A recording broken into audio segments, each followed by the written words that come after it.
In this lecture, we are going to cover the pharmacology of drugs used in treatment of heart failure.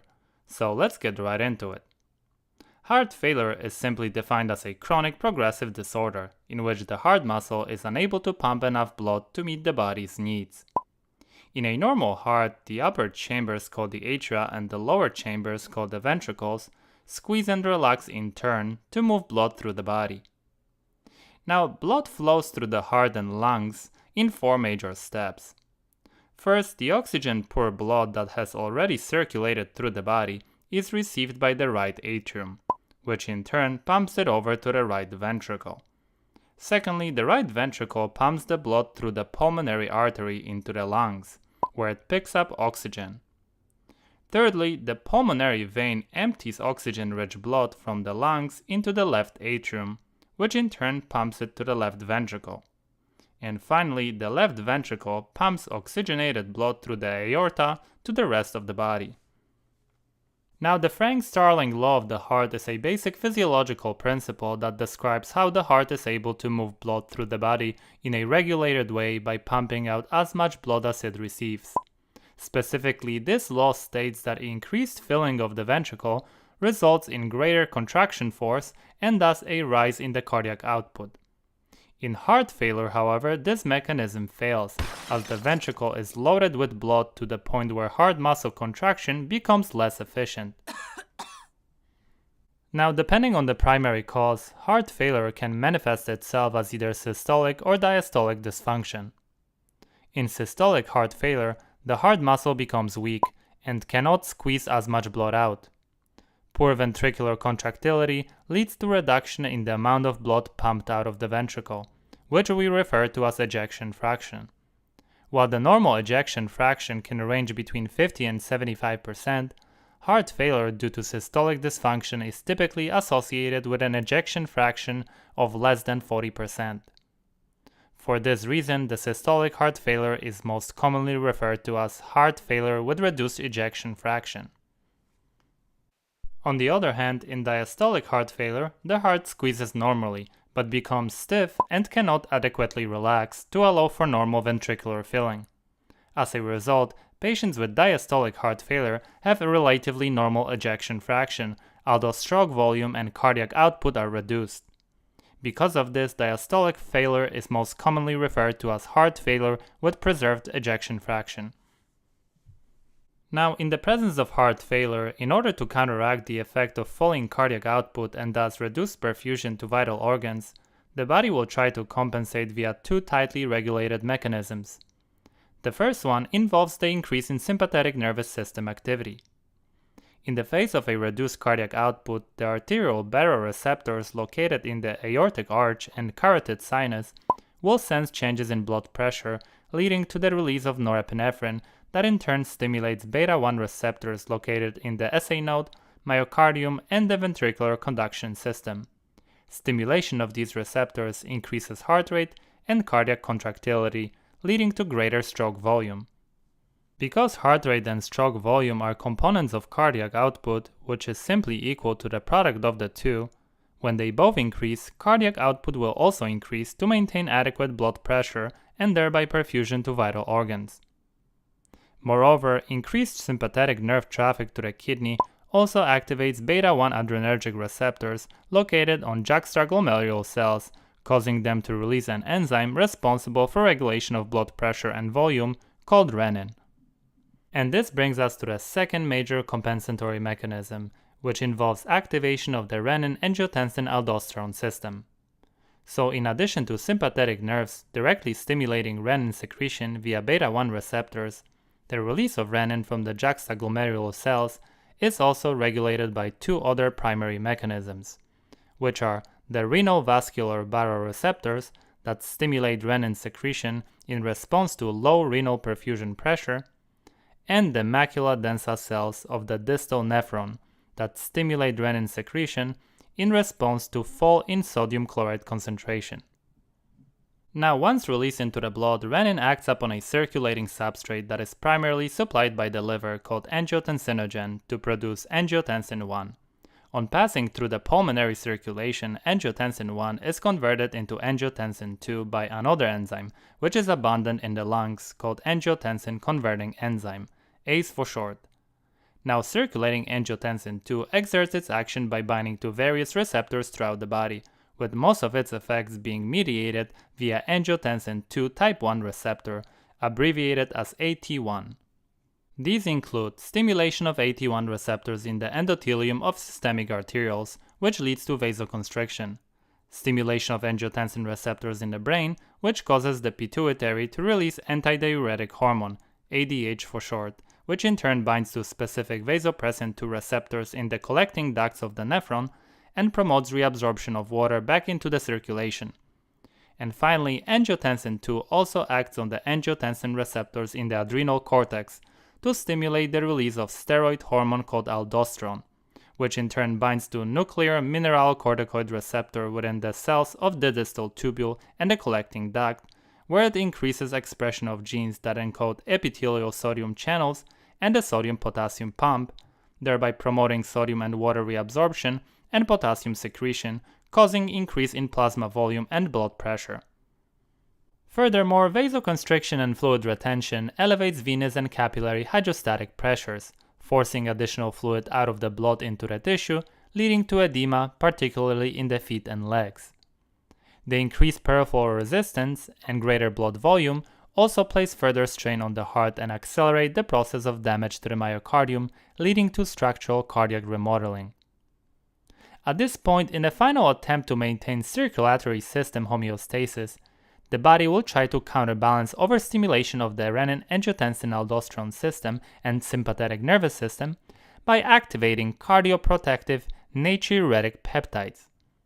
Specifically, in response to increased myocardial stretch and volume overload, atria begin to secrete A-type natriuretic peptide, ANP for short, and ventricles begin to secrete B-type natriuretic peptide, BNP for short.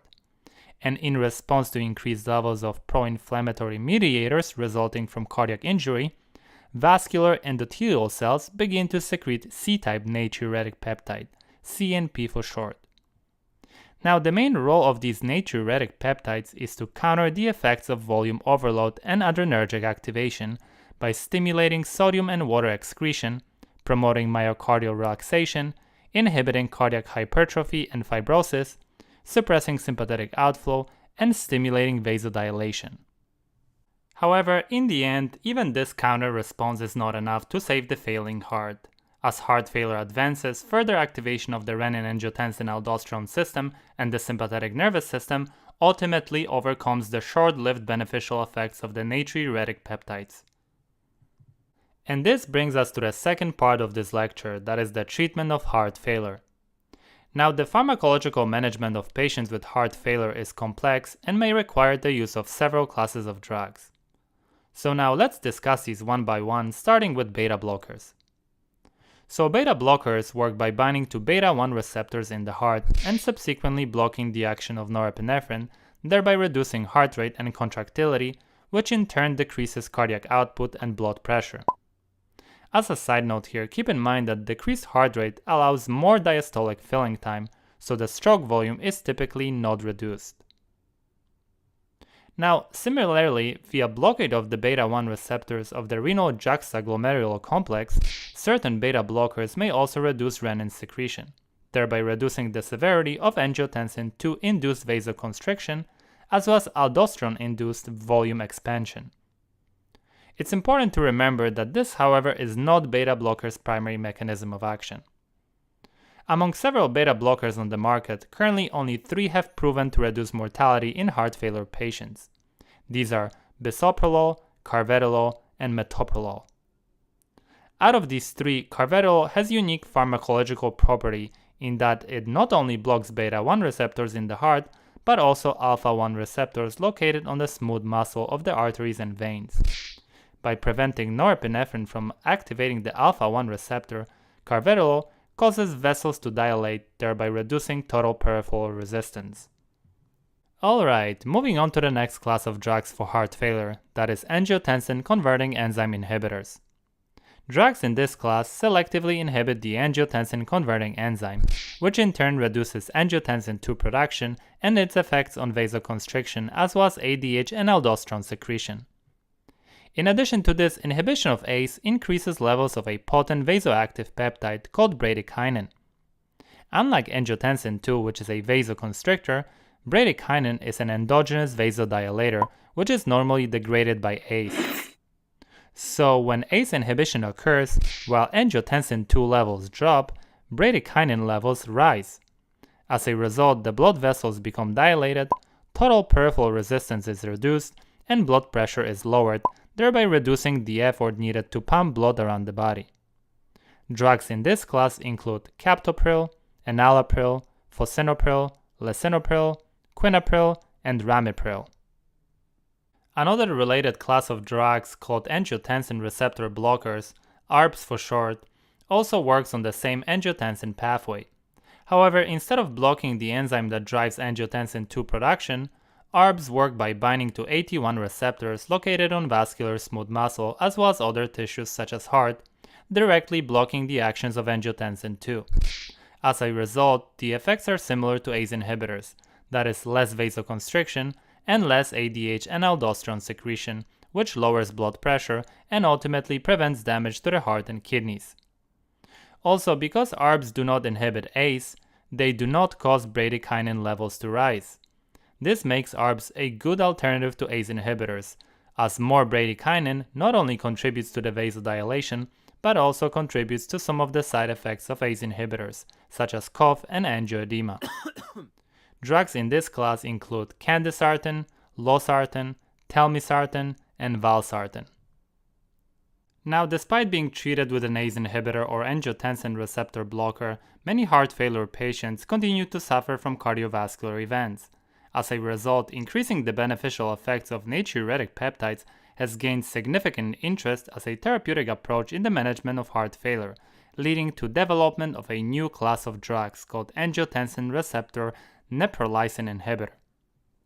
Now, neprilysin is a circulating enzyme that degrades several endogenous vasoactive peptides, including ANP, BNP, and CNP, and thus terminates their positive actions.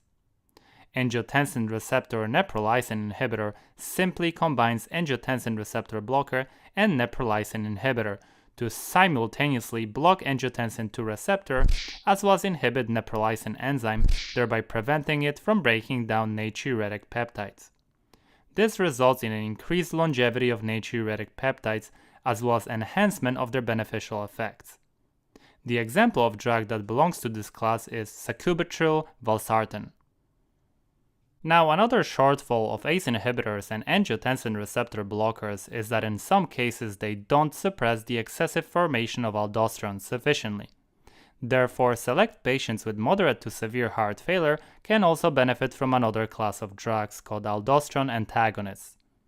Aldosterone antagonists work by competitively blocking the binding of aldosterone to the mineralocorticoid receptor, thereby decreasing the reabsorption of sodium and water as well as decreasing the excretion of potassium, leading to cardioprotective effects. For this reason, we also refer to this class of drugs as potassium-sparing diuretics. The examples of drugs that belong to this class are eplerenone and spironolactone. Now, although aldosterone antagonists have been shown to lower blood pressure and exert some diuretic effect, in order to alleviate symptoms of volume overload, a more potent class of drugs called loop diuretics is needed. So the primary use of loop diuretics is to relieve symptoms associated with pulmonary congestion and peripheral edema. Loop diuretics achieve this by inhibiting the luminal sodium potassium chloride cotransporter located in a thick ascending limb of the loop of Henle, where about 20 to 30% of the filtered sodium is managed. As a result, in contrast to other diuretic agents, loop diuretics reduce reabsorption of a much greater proportion of sodium. This sodium is then excreted along with the water that follows it, leading to significant decrease in plasma volume, cardiac workload, and oxygen demand, thus relieving signs and symptoms of volume excess. Drugs that belong to this class include bumetanide, furosemide, and torsemide. Now, in some cases, when a patient is truly intolerant of ACE inhibitors or angiotensin receptor blockers, usually because of significant renal dysfunction, the blood pressure can be controlled with another class of drugs referred to as vasodilators. There are two drugs in this class that are typically used in treatment of heart failure. The first one is isosorbide dinitrate, which releases nitric oxide in the vascular smooth muscle cell that subsequently activates guanylyl cyclase, an enzyme that catalyzes the formation of cyclic guanosine monophosphate, cGMP, from guanosine triphosphate, GTP. Increased intracellular cGMP in turn activates a series of reactions that cause decrease in intracellular calcium concentrations. And because calcium drives the contraction, this decrease ultimately leads to smooth muscle relaxation and thus vasodilation. Now, in contrast to isosorbide, the second drug, that is hydralazine, appears to have multiple effects on the vascular smooth muscle, which include stimulation of nitric oxide release from the vascular endothelium, stimulating cGMP production and decreasing calcium concentration, opening of potassium channels, and inhibition of calcium release from the sarcoplasmic reticulum, which altogether contribute to smooth muscle relaxation and subsequent vasodilation.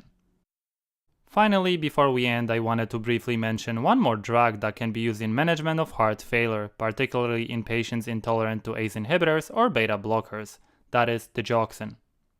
Now, the mechanism of action of digoxin is sort of the opposite of the vasodilators one, in that it is used to increase cells' contractility, specifically the contractility of cardiac muscle cells. Digoxin accomplishes that by inhibiting the sodium-potassium ATPase, which is responsible for moving sodium ions out of the cell and bringing potassium ions into the cell. As a result of this inhibition, when sodium concentration in the cardiac cell increases, another electrolyte mover, known as sodium-calcium exchanger, pushes the excess sodium ions out while bringing additional calcium ions in. This in turn causes an increase in the intracellular calcium, which is then available to the contractile proteins. The end result is increased force of contraction and thus increased cardiac output. And with that, I wanted to thank you for watching. I hope you enjoyed this video, and as always, stay tuned for more.